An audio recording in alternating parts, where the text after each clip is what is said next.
श्री गुरुभ्यो नमः। स्वाध्याय के इस क्रम में आपका स्वागत है। स्वाध्याय का यह क्रम हम वेदांत दर्शन के एक प्रकरण ग्रंथ से आरंभ करेंगे और उस प्रकरण ग्रंथ का नाम है वेदांत सार। श्री सदानंद यति के द्वारा विरचित वेदांत दर्शन का यह एक प्रवेश के लिए अत्यंत उपकारक प्रकरण ग्रंथ है।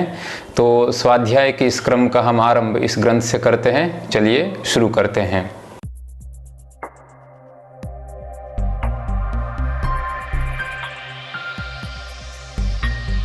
सबसे पहले हमारे मन में ये प्रश्न होता है कि दर्शन शब्द का अर्थ क्या है।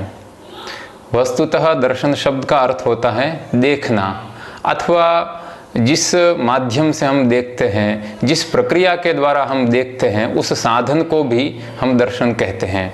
देखना यह भी दर्शन, यानी देखने की क्रिया, यह भी दर्शन शब्द का अर्थ है।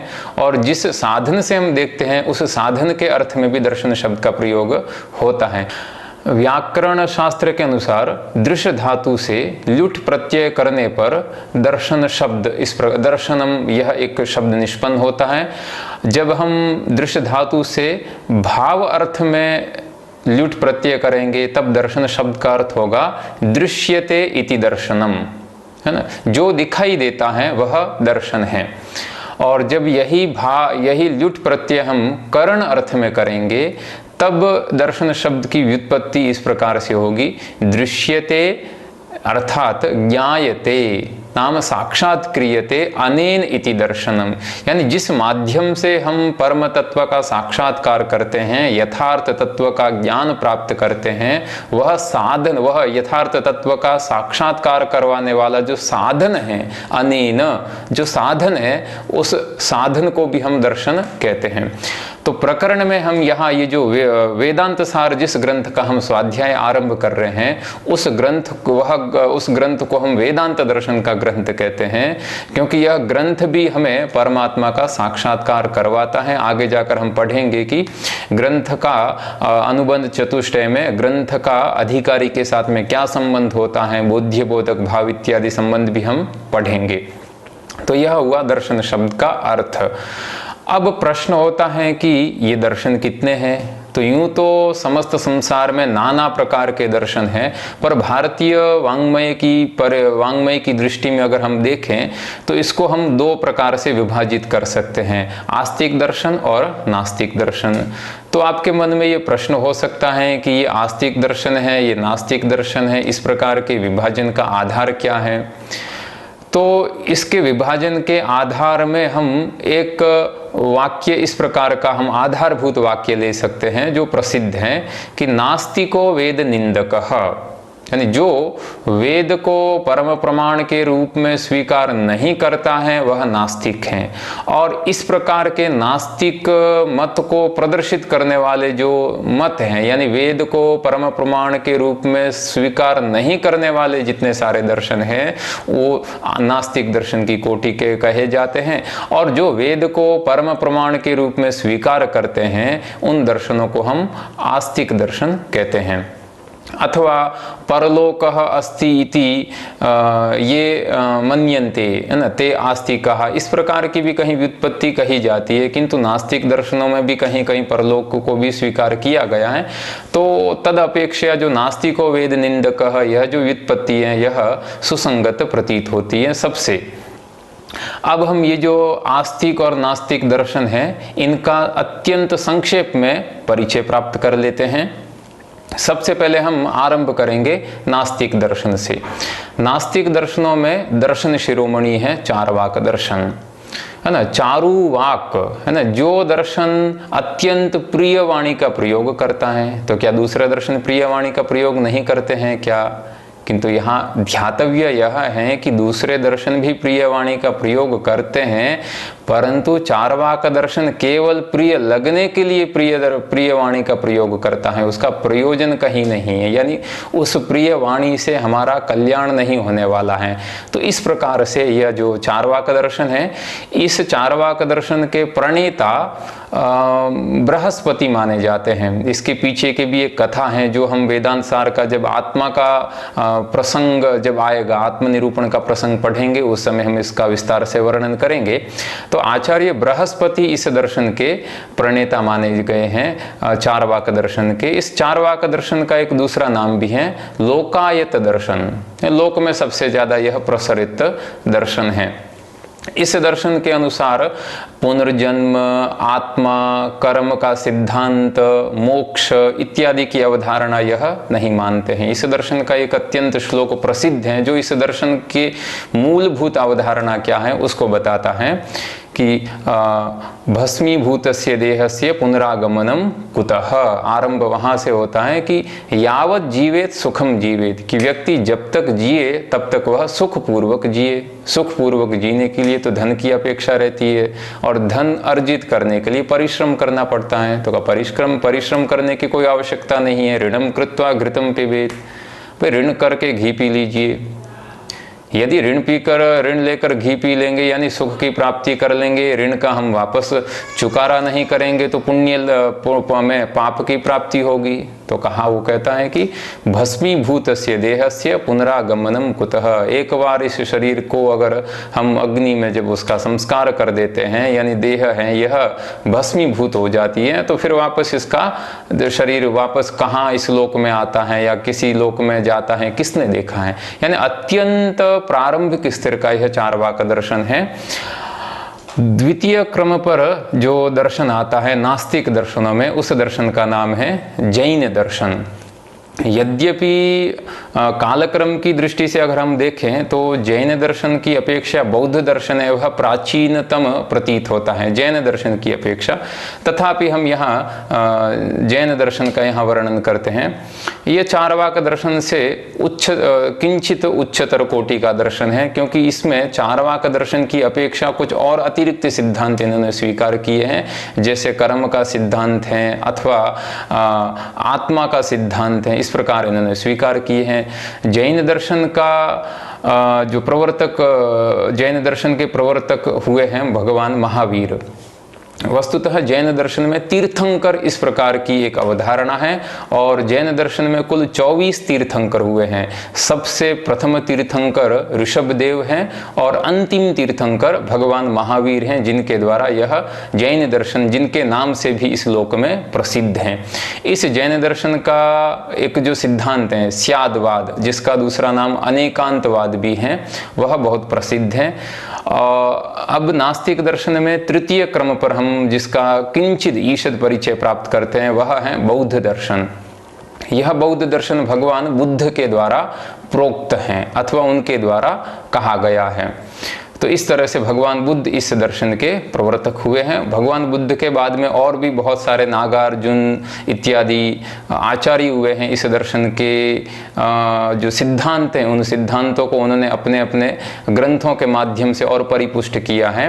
यह जो बौद्ध दर्शन है यह वस्तुतः 4 अलग अलग भागों में विभक्त हैं, जिनके नाम क्रमशः यहाँ आप देख सकते हैं, वैभाषिक, श्रौत्रांतिक, योगाचार और माध्यमिक। इस प्रकार से 4 स्वतंत्र इन बौद्ध दर्शन में संप्रदाय हैं, किंतु इन चारों संप्रदायों की जो ग्रंथ संपत्ति है वह अत्यंत परिपुष्ट है। समृद्ध होने के कारण इन चारों संप्रदायों को भी नास्तिक दर्शन में अलग से दर्शन की संज्ञा दी गई है। इसलिए बौद्ध दर्शन के कुल 4 भेद और चार्वाक और जैन दर्शन, यह नास्तिक दर्शन कुल 6 प्रकार के हैं। बौद्ध दर्शन में जो 4 भेद हैं उनमें माध्यमिक और योगाचार, इन दोनों का थोड़ा 1 या 2 मत हैं। जब हम वेदांत सार में आत्मा का निरूपण पढ़ेंगे तब इन दोनों का प्रसंग आएगा, तब हम इस मत के बारे में विशेष रूप से चर्चा करेंगे। आवश्यकता अगर कहीं आगे होगी इस तरह की तो हम उस दर्शन का भी जो परिचय है वह विशेष रूप से अलग प्रकार से हम कहेंगे। अब हम आते हैं आस्तिक दर्शन के परिचय और उनके सिद्धांतों पर। आस्तिक दर्शन जैसा कि आप जानते हैं कि 6 प्रकार के हैं। इस 6 प्रकार के आस्तिक दर्शनों का भी एक क्रम है। जो सबसे पहले जो दर्शन है, उन दोनों जो दो दर्शन है उनका युग्म है। जैसे न्याय वैशेषिक इन दोनों दर्शनों का एक युग्म है, सांख्य और योग इन दोनों दर्शनों का एक युग्म है, और पूर्व मीमांसा और उत्तर मीमांसा इन दोनों दर्शनों का एक युग्म है। इस प्रकार से ये 6 दर्शन है, ये 3 युग्म में हम बांट सकते हैं इनको। न्याय और वैशेषिक दर्शन है वह क्रमशः प्रमाण और प्रमेय की चर्चा करते हैं, यानी प्रमाण और प्रमेय और पदार्थ इनकी चर्चा की प्रधानता न्याय और वैशेषिक दर्शन में की गई है।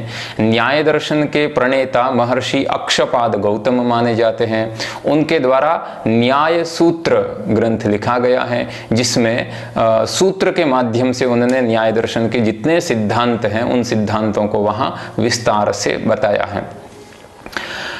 न्याय दर्शन है वह षोडश पदार्थों को मानता है, जैसे प्रमाण, प्रमेय, संशय, प्रयोजन, सिद्धांत, अवयव, निर्णय, तर्क, वाद, जल्प, वितंड, हेत्वाभास, चल, जाति, निग्रह, स्थान।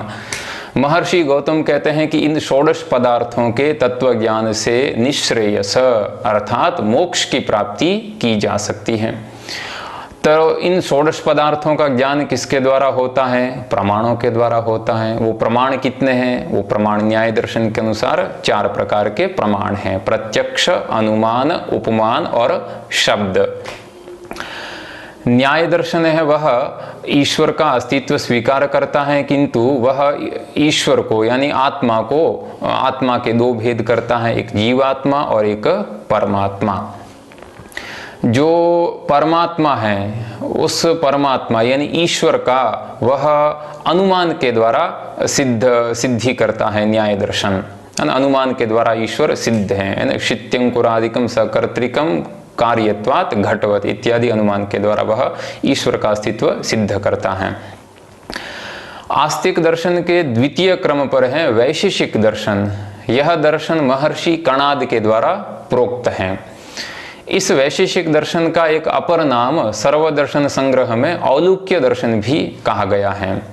ऐसा कहा जाता है कि इस दर्शन के प्रवर्तक उलूक नाम के महर्षि थे, और उलूक नाम के महर्षि के द्वारा प्रोक्त होने के कारण इस दर्शन का नाम वैशेषिक दर्शन है, औलूक्य दर्शन है। और वैशेषिक दर्शन की संज्ञा इसलिए हुई क्योंकि यह दर्शन विशेष नाम के एक अतिरिक्त पदार्थ को स्वीकार करता है, जो पदार्थ और किसी अन्य दर्शन में स्वीकृत नहीं है।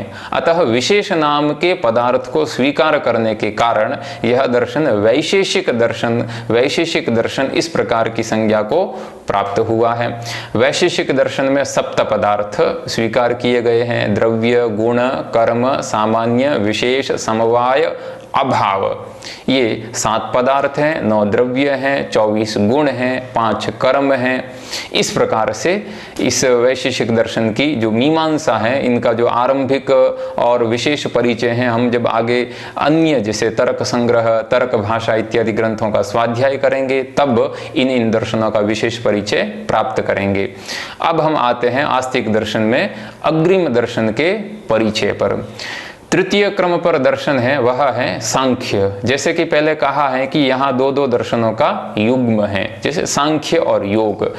तो इन सांख्य और योग इन दोनों दर्शनों में भी तत्व मीमांसा में बहुत साम्य है।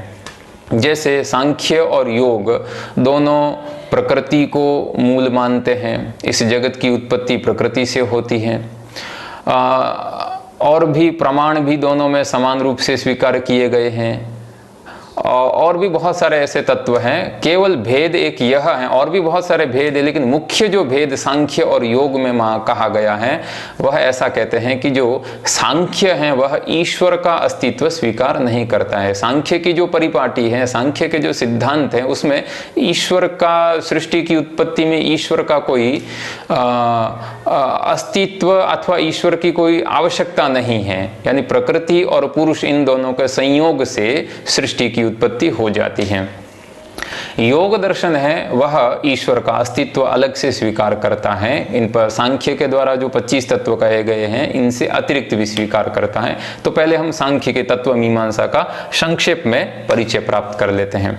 सांख्य दर्शन है वह महर्षि कपिल के द्वारा प्रोक्त है। और महर्षि कपिल ने सांख्य सूत्रम इस ग्रंथ की रचना की, जिसमें समग्र सांख्य सिद्धांतों का वर्णन किया गया है।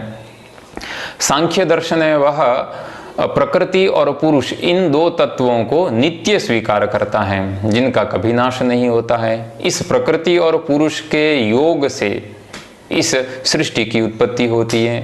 सांख्य के मत के अनुसार जो पुरुष है वह चेतन है और नित्य है, किंतु पुरुष है वह चेतन तो है किंतु निष्क्रिय है, अकर्ता है, यानी उसमें कोई क्रिया नहीं होती है। और जो प्रकृति है वह प्रकृति चेतन नहीं है, अचेतन है, यानी जड़ है, किंतु प्रकृति है वह त्रिगुणात्मिका है, सत्व रजस तमः, इन तीनों गुणों से युक्त है। तो तीनों गुणों की जो साम्यावस्था है उसको सांख्य में प्रकृति कहा गया है। जब इस चेतन पुरुष का अचेतन प्रकृति के ऊपर प्रकाश पड़ता है, तब प्रकृति में जो तीनों गुण हैं, इन तीनों गुणों में एक विक्षोभ उत्पन्न होता है, और उस विक्षोभ के कारण तीनों गुण हैं वह परस्पर अपने अपने स्वभाव, अपने अपने स्वरूप के अनुसार क्रिया करते हैं, और उस क्रिया के फलस्वरूप सृष्टि की उत्पत्ति होती है। और सांख्य दर्शन के अनुसार सृष्टि की प्रकृति और पुरुष के संयोग से जब सृष्टि की उत्पत्ति होती है तो सबसे पहले महत तत्व की उत्पत्ति होती है। महत यानी बुद्धि, उस बुद्धि से अहंकार की उत्पत्ति होती है, अहंकार से पंच तन्मात्राओं की उत्पत्ति होती है, पंच तन्मात्राओं से षोडश गण की उत्पत्ति होती है, जिसमें पंच कर्मेंद्रिय, पंच ज्ञानेंद्रिय और पंच महाभूत, पंच ज्ञानेंद्रिय, पंच कर्मेंद्रिय और पंच यहाँ एक कट देना है।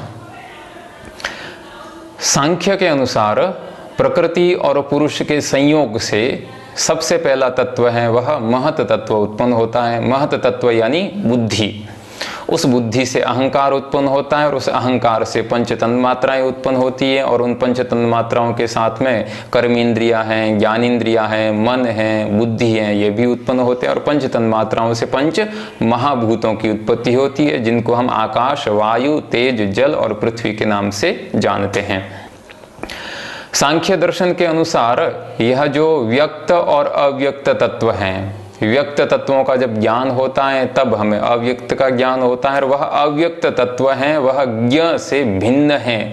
यानी जब प्रकृति और पुरुष इन दोनों नित्य तत्वों का विवेक ज्ञान होता है, तब जो तीन प्रकार के दुख हैं, आध्यात्मिक, आदि भौतिक और आधि दैविक, इन तीनों प्रकार के दुख की आत्यंतिकी निवृत्ति हो जाती है, और यही सांख्य में मोक्ष की अवधारणा है, यानी मोक्ष की प्राप्ति हो जाती है, जिसको सांख्य में मोक्ष को कैवल्य के नाम से कहा गया है।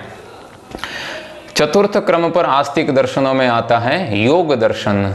अत्यंत प्रसिद्ध आधुनिक काल में यह योग दर्शन महर्षि पतंजलि के द्वारा प्रोक्त है, जिन्होंने पातंजल योग सूत्र के द्वारा इस योग को हमें सबको प्रदान किया है। पातंजल योग सूत्र में 195 सूत्र हैं, जो 4 पादों में विभक्त हैं, समाधि पाद, साधन पाद, विभूति पाद और कैवल्य पाद। योग शब्द का अर्थ महर्षि पतंजलि है ना चित्तवृत्ति निरोध इस प्रकार से करते हैं। योगस चित्तवृत्ति निरोध। चित्त की वृत्तियां कितनी हैं? तो महर्षि पतंजलि कहते हैं कि चित्त की वृत्तियां 5 हैं, प्रमाण, विपर्यय, विकल्प, निद्रा और स्मृति। इन 5 प्रकार की चित्त की वृत्तियों का निरोध करने से है ना समाधि की अवस्था, योग की अवस्था प्राप्त होती है। सांख्य और योग दर्शन में जैसे कि पहले कहा है कि तत्व मीमांसा दोनों की समान है, फिर भी कहीं कहीं जो भेद हैं, सिद्धांत का भेद है, उसमें मुख्य जो एक भेद है वह है कि यह योग दर्शन ईश्वर के अस्तित्व को स्वीकार करता है। क्लेश कर्म विपाकाशयैर परामृष्टः पुरुष विशेषः ईश्वरः। ईश्वर का अस्तित्व यह स्वीकार करता है। इसलिए कुछ आचार्य जो योग दर्शन है उसको शेश्वर सांख्य भी कहते हैं। उसके बाद में जो अंतिम जो आस्तिक दर्शन में युग्म है, उस युग्म का नाम है पूर्व मीमांसा और उत्तर मीमांसा दर्शन, यानी मीमांसा दर्शन। यह जो मीमांसा है यह 2 भाग में विभक्त है, एक पूर्व और एक उत्तर। पूर्व यानी जो पहले और उत्तर यानी बाद में। पूर्व मीमांसा है उसको आज लोक में मीमांसा दर्शन नाम से भी प्रसिद्ध है। जब हम आगे स्वाध्याय करेंगे तो स्वाध्याय के क्रम में कहीं भी मीमांसा इस प्रकार का शब्द आएगा तो उससे प्राधान्यतः पूर्व मीमांसा दर्शन का ही ग्रहण करना है, क्योंकि लोक में अभी मीमांसा शब्द है वो पूर्व मीमांसा दर्शन के अर्थ में रूढ़ है। पूर्व मीमांसा दर्शन है, इस दर्शन का दूसरा नाम द्वादश लक्षणी भी है, क्योंकि पूर्व मीमांसा दर्शन जो महर्षि जैमिनी के द्वारा प्रोक्त हैं, उन्होंने 12 अध्यायों में इस पूर्व मीमांसा दर्शन को कहा है। तो 12 अध्याय होने के कारण पूर्व मीमांसा द्वादश लक्षणी भी कही जाती हैं। इस पूर्व मीमांसा दर्शन है यह मुख्य प्रधानतया धर्म और कर्म का विवेचन करता है। सबसे पहला जो इस दर्शन का जो सूत्र है अथा तो धर्म जिज्ञासा, यह यानी जो वेद के द्वारा प्रोक्त जो धर्म है उस धर्म का निरूपण यह पूर्व मीमांसा दर्शन करता है।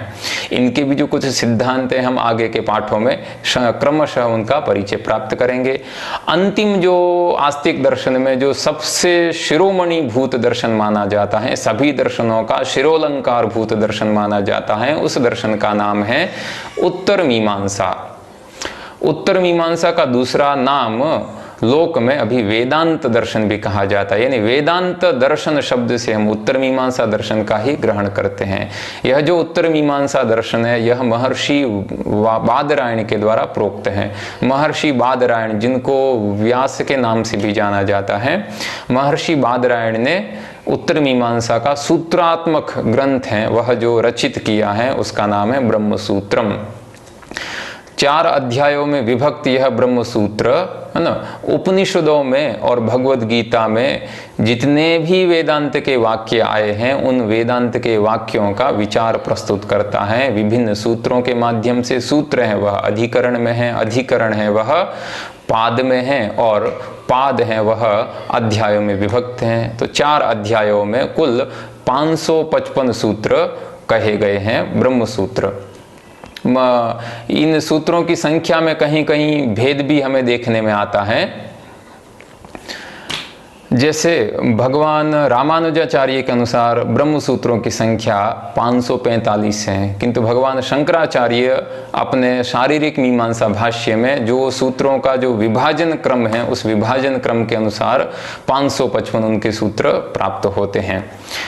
अब हम इन आस्तिक और नास्तिक दर्शन का अत्यंत संक्षेप में परिचय प्राप्त करने के बाद में कुछ वेदांत दर्शन, जिस ग्रंथ का हम स्वाध्याय आरंभ करने जा रहे हैं वह वेदांत का प्रकरण ग्रंथ है, इसलिए वेदांत दर्शन के कौन कौन से आचार्य हुए हैं, उन आचार्यों के कौन कौन से सिद्धांत हैं, उनका अत्यंत संक्षेप में परिचय प्राप्त करते हैं।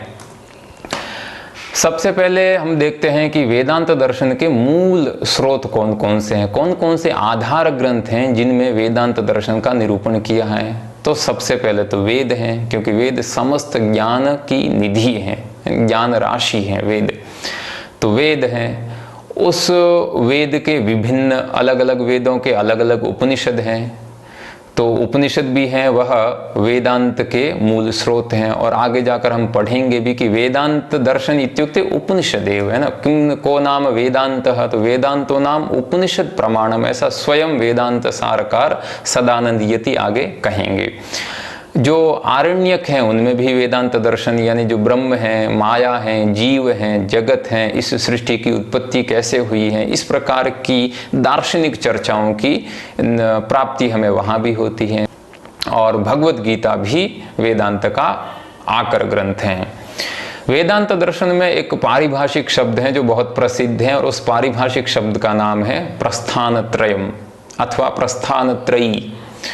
प्रस्थान शब्द का अर्थ होता है प्रस्थीयते अनेन इति प्रस्थानम, यानी जिससे कहीं जाया जाता है, एक स्थान से दूसरे स्थान जिससे जाया जाता है उसको प्रस्थान कहते हैं। जैसे लोक में राजमार्ग होता है तो एक शहर से दूसरे शहर, एक नगर से दूसरे नगर हम जा सकते हैं। उसी तरह से यह जो जीव है, यह जीव इस संसार से ब्रह्म तक की अपनी जो यात्रा है जिसके माध्यम से करता है ना, वह मार्ग जो है उसको भी हम प्रस्थान कह सकते हैं। तो वह मार्ग क्या है? तो वेदांत दर्शन में यह जो प्रस्थान है, ये 3 प्रस्थान अत्यंत प्रसिद्ध हैं, जिनका नाम श्रुति प्रस्थान, स्मृति प्रस्थान और न्याय प्रस्थान है। तो समस्त जो उपनिषद हैं वह समस्त उपनिषद श्रुति प्रस्थान के अंतर्गत आती हैं। भगवान श्री कृष्ण के द्वारा प्रोक्त जो भगवत गीता है, अष्टादशाध्याय युक्त जो भगवत गीता है, वह स्मृति प्रस्थान के अंतर्गत आती हैं। और महर्षि बादरायण के द्वारा कहा गया जो ब्रह्म सूत्र है वह न्याय प्रस्थान के अंतर्गत आता है। तो प्रस्थान त्रयम के नाम से इन तीनों ग्रंथों का यहाँ ग्रहण होता है। अब हम आगे इस वेदांत दर्शन के प्रमुख आचार्य कौन हुए हैं, उनका नाम क्या है, उनका किंचित संक्षेप में परिचय प्राप्त करते हैं। तो इन वेदांत दर्शन के यूं तो आचार्य सैकड़ों हजारों की संख्या में आचार्य हुए हैं, किंतु जिन आचार्यों ने अपने सिद्धांतों का प्रतिपादन किया है अथवा किसी न किसी ग्रंथ की रचना की है, वह आचार्य, उन आचार्यों का नाम आज हमें प्राप्त होता है। किंतु जो आचार्य वेदांत दर्शन के अनुसार आत्मा का साक्षात्कार करके स्वयं ब्रह्मविद ब्रह्मेव भवति इत्यादि श्रुति के अनुसार ब्रह्म स्वरूप हो गए हैं, किंतु जिन्होंने किसी ग्रंथ की रचना नहीं की है, ऐसे भी सैकड़ों हजारों आचार्य हुए होंगे जिनका नाम हम नहीं जानते। किंतु जिन आचार्यों का नाम हमें प्राप्त होता है उनका हम संक्षेप से परिचय प्राप्त करते हैं। इन आचार्यों का परिचय प्राप्त करने के लिए यहाँ एक हम सुविधा के लिए यह कर सकते हैं कि वेदांत दर्शन में भगवान शंकराचार्य का स्थान अत्यंतम समादृत है, उनका स्थान। तो भगवान शंकराचार्य को एक मध्यमान बनाकर हम भगवान शंकराचार्य से पहले कौन से आचार्य हुए हैं और भगवान शंकराचार्य के बाद में कौन कौन से आचार्य हुए हैं, उनके आधार पर हम इन आचार्यों को दो भागों में बांट सकते हैं। कि जो प्रथम कोटि में है वह आचार्य शंकरात् प्राचीनः आचार्यः और द्वितीय कोटि में आचार्य शंकरात् अर्वाचीनः आचार्यः। भगवान शंकराचार्य, उन्होंने ब्रह्म सूत्रों के ऊपर अपना अत्यंत प्रसिद्ध भाष्य लिखा, जिस भाष्य का नाम शंकर भाष्य है। वो शंकराचार्य के द्वारा प्रणीत होने के कारण शंकर भाष्य है, किंतु उसका जो पारिभाषिक जो संज्ञा है उस भाष्य की वह है शारीरक मीमांसा भाष्यम। जो शारीर यानी जीव है, उस जीव की मीमांसा करने वाला, विचार करने वाला जो भाष्य है वह शारीरक भाष्य है। उनके परिचय के विषय में, उनके जीवन काल के विषय में एक जो श्लोक है वो बहुत प्रसिद्ध है दर्शन जगत में कि अष्टवर्षे चतुर्वेदी द्वादशे सर्वशास्त्रवित् षोडशे तु कृतम भाष्यम द्वात्रिंशे मुनिरभ्यगात। भगवान शंकराचार्य ने 8 वर्ष की उम्र में सांगोपांग वेद का अध्ययन कर लिया था। 12 वर्ष की उम्र में, है ना, 12 वर्ष की आयु में उन्होंने समग्र शास्त्रों का अध्ययन कर लिया था, विभिन्न दर्शनों का अध्ययन कर लिया। और 16 वर्ष की उम्र में तो उन्होंने इस ब्रह्म सूत्र और भाष्य की रचना उन्होंने कर दी थी। और 32 वर्ष की उम्र में वह इस लोक से अपना ये जो नश्वर शरीर है इसको त्याग कर उस परमात्मा में, ब्रह्म में लीन हो गए थे। तो इन वेदांत दर्शन के आचार्यों के परिचय के क्रम में भगवान शंकराचार्य से जो पहले आचार्य हुए हैं उनमें हैं कुछ ऐसे आचार्य हैं जिनका उल्लेख महर्षि बादरायण ने स्वयं अपने ब्रह्म सूत्रों में किया है। ऐसे जो कुल आचार्य हैं वह उनका नाम है क्रमशः आत्रेय, आश्मरथ्य, औडुलोमी, कार्ष्णाजिनी, काशकृत्सन, जैमिनी और बादरी। इन आचार्यों का उल्लेख स्वयं सूत्रकार ने अपने विभिन्न सूत्रों के माध्यम से कहीं न कहीं किया है। किसी आचार्य का उल्लेख 1 बार है, किसी का 2 या 3 बार है, या जैमिनी जैसे जो मुनि है उनका उल्लेख बहुत बार भी किया गया है। उसके बाद में शंकराचार्य से पहले के जो आचार्य हैं और महर्षि बादरायण के बाद के, यानी इन दोनों का जो काल है, इनके बीच के जो आचार्य हैं जिनका नाम हमें विभिन्न व्याख्याओं के माध्यम से, टीका ग्रंथों के माध्यम से, अलग अलग ग्रंथों के माध्यम से प्राप्त होता है, ऐसे भी वेदांत दर्शन के आचार्य रहे हैं जिनका नाम आप यहाँ देख सकते हैं कि आचार्य भर्तृ प्रपंच हैं, भर्तृ मित्र हैं, भर्तृहरि जिन्होंने वाक्यपदीयम लिखा और व्याकरण को एक दर्शन का स्थान दिलाया। भगवान उपवर्ष भी हैं जिनका उल्लेख स्वयं भाष्यकार शंकराचार्य अपने भाष्य में करते हैं कि वर्णः एव तु शब्दा, है ना, वर्णा एव तु शब्दः इति भगवान उपवर्षः। बोधायन यह भी शंकराचार्य से पहले हुए और उन्होंने भी ब्रह्म सूत्रों के ऊपर अपनी एक वृत्ति ग्रंथ, अपना एक वृत्ति ग्रंथ लिखा था। आचार्य टंक हैं, ब्रह्मनंदी हैं, ब्रह्मदत्त हैं, भारुचि हैं, द्रविड़ाचार्य हैं, गौड़पादाचार्य और गोविंद भगवत पाद। अंतिम जो दो आचार्य हैं उनके बारे में कुछ विशेष यह है कि जो गौड़पादाचार्य थे वह भगवान शंकराचार्य के परम गुरु थे। गौड़पादाचार्य, उनके द्वारा मांडुक्य कार्य का एक ग्रंथ अत्यंत प्रसिद्ध ग्रंथ है वह लिखा गया है। और उनके जो शिष्य थे वह थे गोविंद भगवत पाद।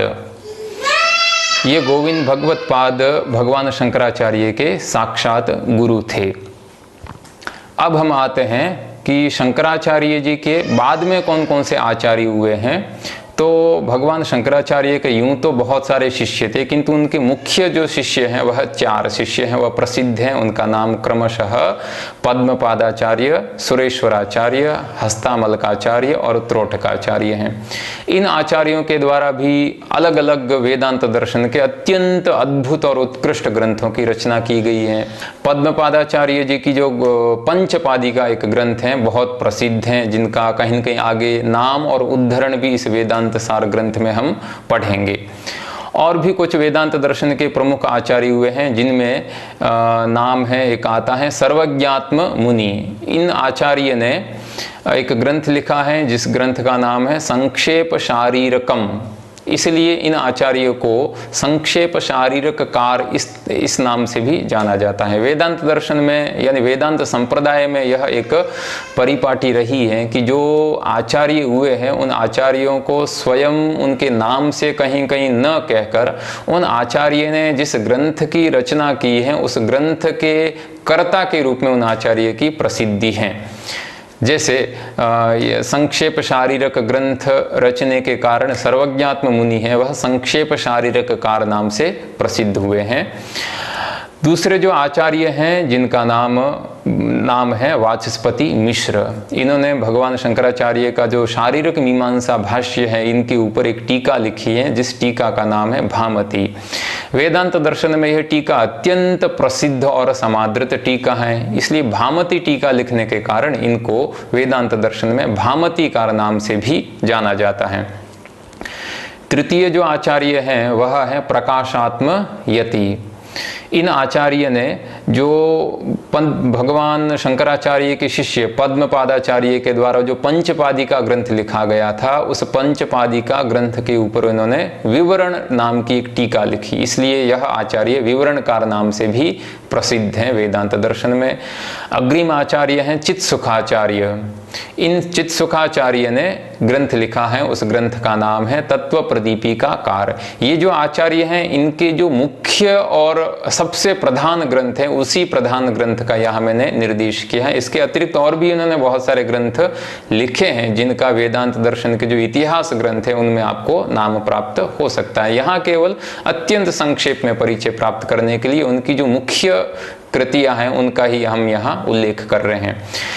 चित्सुखाचार्य ने तत्व प्रदीपिका नाम का ग्रंथ लिखा और उस तत्व प्रदीपिका नाम जो ग्रंथ है उस ग्रंथ का दूसरा नाम चित्सुखी भी है, यानी चित्सुखाचार्य के द्वारा रचित होने के कारण उस ग्रंथ का नाम चित्सुखी भी कहा गया है। श्री हर्ष हैं, यह भी वेदांत दर्शन के आचार्य हैं जो हम उनके काव्य में भी अत्यंत अद्भुत उनका काव्य ग्रंथ भी हमें प्राप्त होता है, श्री हर्ष के द्वारा रचित नैषधीय चरितम। किंतु वेदांत दर्शन में भी उन्होंने अत्यंत एक उत्कृष्ट कोटि का वाद ग्रंथ लिखा है जिस ग्रंथ का नाम है खंडन खंड खाद्यम। इसलिए श्री हर्ष हैं वह वेदांत दर्शन में खंडन खंड खाद्यकार अथवा खंडनकार के नाम से भी प्रसिद्ध हैं। आनंद बोध भट्टारकाचार्य, अमलानंद सरस्वती, यह भी वेदांत दर्शन के आचार्य हुए हैं।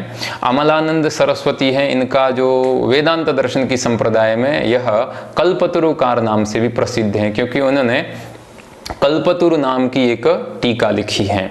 जो शंकर भाष्य है उस शंकर भाष्य के ऊपर जो कल्पतरु, परिमल, न्याय निर्णय, रत्न प्रभा, इस प्रकार की बहुत सारी अलग अलग प्रकार की टीकाएं हैं। उनमें एक टीका है कल्पतरु, इसलिए इन आचार्यों को, अमलानंद सरस्वती को हम कल्पतरुकार के नाम से भी जानते हैं। विद्यारण्य मुनि है वह वेदांत दर्शन में अत्यंत समादृत माने जाते हैं। इनके जो ग्रंथ हैं वह वेदांत दर्शन के अध्येताओं के लिए, जिज्ञासुओं के लिए अत्यंत प्रवेश का कार्य करते हैं और वेदांत के जो सिद्धांत हैं उनको अत्यंत सरल रीति से समझाते हैं। इनका जो ग्रंथ है वह और भी बहुत सारे ग्रंथ हैं, जीवन मुक्ति, विवेक इत्यादि, किंतु पंचदशी इनका ग्रंथ है वह अत्यंत प्रसिद्ध है। श्लोकात्मक यह ग्रंथ 15 प्रकरणों में विभक्त होने के कारण इस ग्रंथ का नाम पंचदशी है। और विद्यारण्य मुनि है वह वेदांत दर्शन में पंचदशीकार नाम से भी प्रसिद्ध हैं। आचार्य आनंद गिरी है, यह भी वेदांत दर्शन में बहुत प्रसिद्ध हैं। अभी तक इनका कोई मौलिक ग्रंथ प्राप्त नहीं होता है, किंतु इन आचार्य आनंद गिरी की यह एक विशेषता है कि इन्होंने भगवान शंकराचार्य के द्वारा रचित जो प्रस्थान त्रयी भाष्य हैं, यानी उपनिषद भाष्य, समग्र उपनिषदों का भाष्य, भगवद गीता का भाष्य और ब्रह्म सूत्रों का भाष्य, इन समग्र शंकर भाष्य के ऊपर इन्होंने अपनी टीका लिखी है आनंद गिरी ने। ततः परम जो आचार्य हैं वह है अप्पय दीक्षित। इन अप्पय दीक्षित ने भी बहुत, ये आचार्य इन्होंने न केवल वेदांत दर्शन में इनके ग्रंथ प्राप्त होते हैं, अपितु साहित्य में, मीमांसा में, व्याकरण इत्यादि इतर शास्त्रों में भी इनके ग्रंथ अत्यंत उच्चतम कोटि के प्राप्त होते हैं। अप्पय दीक्षित हैं, उन्होंने जो ग्रंथ लिखा है वेदांत दर्शन में वह सिद्धांत लेश संग्रह, उनका ग्रंथ अत्यंत प्रसिद्ध है। और भी जो आचार्य हैं वेदांत दर्शन के, जैसे मधुसूदन सरस्वती, मधुसूदन सरस्वती के ग्रंथ हैं, उनमें सबसे जो उनका दर्शन में जो ग्रंथ है वह प्रसिद्ध है, उस ग्रंथ का नाम है अद्वैत सिद्धि। इसलिए इनको सिद्धिकार अथवा अद्वैत सिद्धिकार भी वेदांत दर्शन में कहा गया है। इनका एक और भी ग्रंथ है भक्ति रसायनम, वह भी अत्यंत प्रसिद्ध है। और अग्रिम क्रम में जो वेदांत दर्शन के आचार्य हैं वह हैं धर्मराज अध्वरींद्र। धर्मराज अध्वरींद्र, इनके द्वारा रचित वेदांत परिभाषा ग्रंथ है वह वेदांत दर्शन के प्रमाणों का निरूपण करने का अत्यंत उपादेय एक प्रकरण ग्रंथ है। इसलिए वेदांत परिभाषा की रचना करने के कारण धर्मराज अध्वरींद्रकार को हम यहाँ परिभाषाकार इस नाम से भी यहाँ वेदांत दर्शन में जानते हैं। ततः परम अस्ति सदानंद योगींद्र, जिनका हम जिनके प्रकरण ग्रंथ का हम यहाँ से अध्ययन आरंभ करेंगे, उनका जो प्रकरण ग्रंथ है वेदांत सार, अत्यंत सरल रीति से वेदांत के जितने सिद्धांत हैं, ईश्वर, माया, जीव, जगत, ईश्वर और जीव का जो संबंध है, महावाक्य का वर्णन है, परमात्मा की प्राप्ति किस प्रकार से हो सकती है, कौन कौन से साधन है, इन सभी का वर्णन करने वाला यह जो वेदांत सार ग्रंथ है जिसका हम स्वाध्याय करने जा रहे हैं वह सदानंद योगींद्र के द्वारा रचित है। और भी बहुत आचार्य हुए हैं, जैसे नरसिंह सरस्वती हुए हैं, स्वामी राम तीर्थ हैं, आचार्य गोविंदानंद हैं, ब्रह्मानंद सरस्वती, अच्युत कृष्णानंद, महादेव सरस्वती और सदाशिवेंद्र सरस्वती इत्यादि बहुत सारे आचार्य हुए हैं, जिनके द्वारा भी वेदांत दर्शन के अनेक प्रकरण ग्रंथ हैं, मौलिक ग्रंथ हैं, सिद्धांत ग्रंथ हैं, कुछ वाद ग्रंथ हैं, टीका ग्रंथ हैं, व्याख्यान ग्रंथ हैं, जिन ग्रंथों की रचना करके इस अद्वैत वेदांत की संप्रदाय को परिपुष्ट किया है। अब हम प्रकृत जो हमारे स्वाध्याय के क्रम में जो प्राप्त ग्रंथ हैं वेदांत सार, उस वेदांत सार का कुछ परिचय प्राप्त करते हैं। यह वेदांत सार जो ग्रंथ हैं यह सदानंद यति के द्वारा विरचित हैं। इस सदानंद यति के जो गुरु हैं उनके गुरु का नाम अद्वयानंद सरस्वती हैं। जब हम ग्रंथ का स्वाध्याय करेंगे तब वहाँ भी इनके गुरु का नाम आएगा। सदानंद यति का जो समय है वह लगभग 15वीं और 16वीं शताब्दी माना गया है।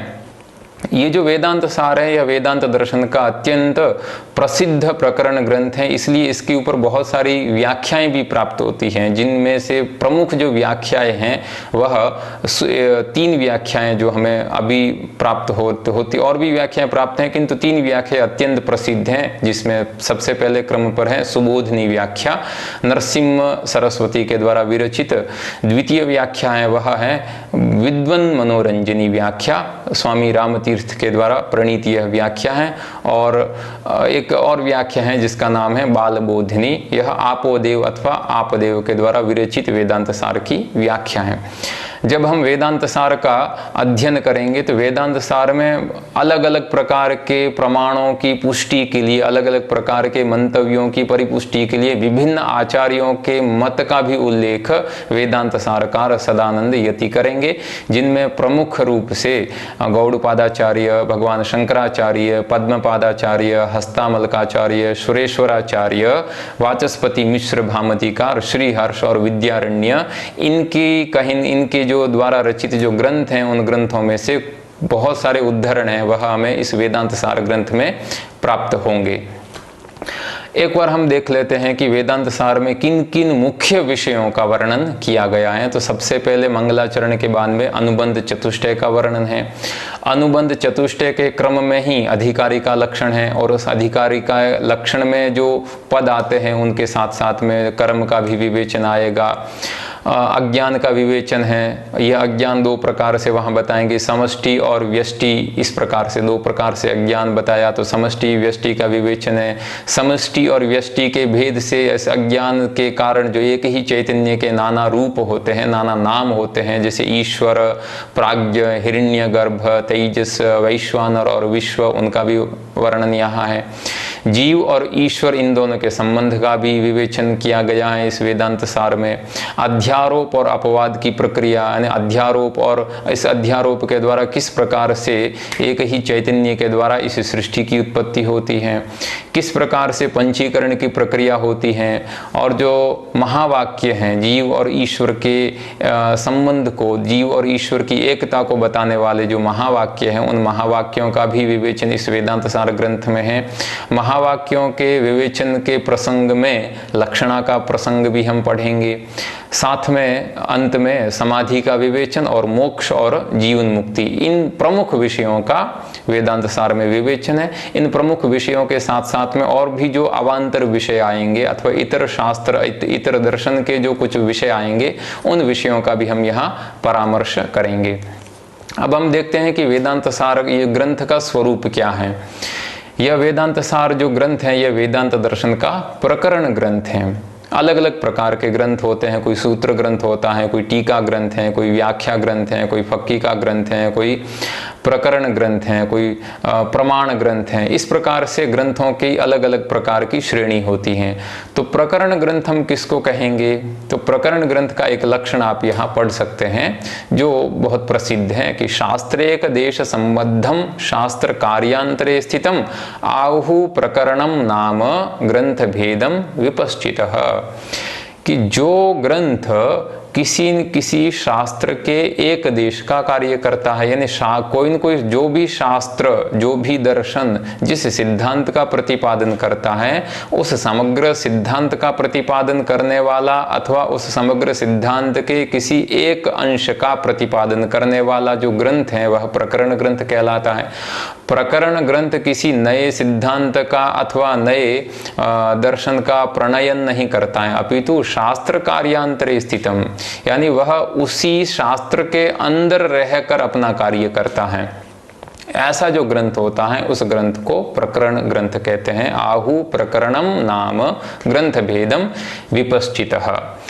तो इस आज का जो हमारा पाठ है, इस पाठ में हमने वेदांत दर्शन का परिचय यानी दर्शन शास्त्र का परिचय, आस्तिक और नास्तिक दर्शन का परिचय, वेदांत दर्शन का परिचय और वेदांत दर्शन के प्रमुख आचार्यों का परिचय, और इस स्वाध्याय के क्रम में हम जिस वेदांत सार का अध्ययन करेंगे उस वेदांत सार के कौन कौन से मुख्य विवेच्य विषय हैं, उन विषयों के साथ में वेदांत सार ग्रंथ है वो किस प्रकार का है, इतना इस आज के पाठ में हमने पढ़ा।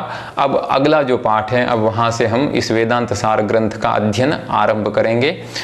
तो हम इस व्याख्यान का, इस पाठ का आज यहीं विराम करते हैं और अगला पाठ है उसको आप देखते रहिए अगले कड़ी में। तब तक सभी को नमस्कार।